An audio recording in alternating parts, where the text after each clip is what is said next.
Thank you. My name is Govind Acharya. I'm the India country specialist for Amnesty International USA. And I want us to travel back to December 2019. And I think all of us, most of the world was blissfully unaware that there was an impending devastating pandemic about to devastate the world. And at that time, all across India, there were just very inspiring, large, widespread protests against a bigoted law called the Citizenship Amendment Act, and associated with that, the National Register of Citizens. And I want to talk about that, what happened in the Uttar Pradesh context specifically, because the pandemic has actually caused many of us to actually forget, memory hole as it were, the brutal crackdown against protesters and dissenters that happened in the months that followed that, or in the days that followed that, frankly. And most of the early attention, I think, was focused very much on the protesters in Shaheen Bagh in Delhi, and I think rightfully so. That's where a lot of the media was, but there was just protests all around the country, and there were quite impressive, sustained protests in Uttar Pradesh, but there was also brutal violence against protesters and, frankly, bystanders to the protests. One I want to talk about, which was what happened at Aligarh Muslim University, which is one of India's most preeminent universities. And this happened on December 15th and the aftermath. At AMU, protesters had gathered at the Baba Syed Gate. And prior to December 15th, there were widespread protests on campus, but there were peaceful and the police hadn't intervened, but not here. Clashes between police and protesters lasted for almost 2 hours. And then the real brutality started afterwards in the night of December 15th. And I think it's best reflected in one of the victims and survivors of this brutality, Tazim Khan. He was a 20-year-old undergraduate. He was among those who ran inside of a guest house. He says he hid inside of a toilet with 8 other people and kept trying to reach out to friends. He was later admitted to Jawaharlal Nehru Medical College and Hospital with multiple fractures in both hands. And Khan says, he describes it as, we could hear police going from room to room, dragging out people.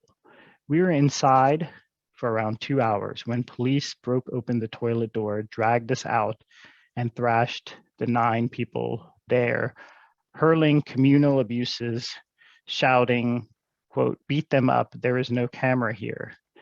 I was taken from one police station to another without any medical aid. And he says he was even denied water. And later he was, like I said, admitted to hospital. But Khan was actually lucky in that he was even admitted to the hospital. According to our own investigation and Amnesty's own investigation, and also by many journalists, doctors at AMU stated that on December 16th, 2019, police had actually blocked ambulances from entering the university to treat the injured students and take them to hospital.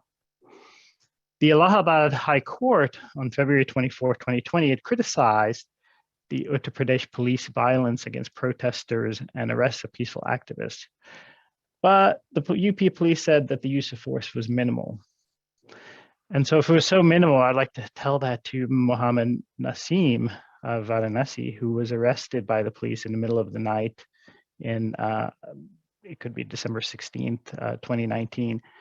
His uncle, Mohammad Tufail, spoke to Amnesty International and said, quote, "The police broke into his room and took him away. They broke down a door that fell on his sleeping father. When we asked the police for the grounds of arrest, they did not say anything and dragged Naseem away. The police hit him with lathis," which, to those who may not know, that's kind of a baton, a really awful baton that's widely used by Indian police, on the way to police station. When we met him in jail, he told us that he was tortured at the police station as well, and we saw him in pain.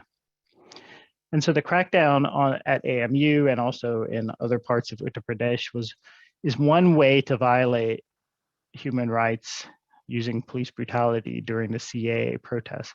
A second one is by burdening people with recovering the costs of damages to public property, is how it's kind of phrased. It's akin in the US, they use it to seize. They also have a thing that they use to seize, which is widely criticized as well, where they seize private property without recourse to the courts. And so in December 2019, after violence broke out in Uttar Pradesh, the state government sent notices seeking to recover 4.5 crore, which is rupees, which is about 650,000 US dollars, thereabouts, worth of damage to public property. These notices, again, were sent without any form of judicial scrutiny. And it raises the concern, frankly, of arbitrariness and bias. So furthermore, to require assembly organizers to shoulder costs for cleanup after public assembly is definitely inconsistent with Article 21 of the International Covenant on Civil and Political Rights, which India is a signatory to. So just to be clear, that it's actually would be a violation of India's own law to be doing this. And such costs, though, also deter those wishing to enjoy the right to protest and freedom of assembly.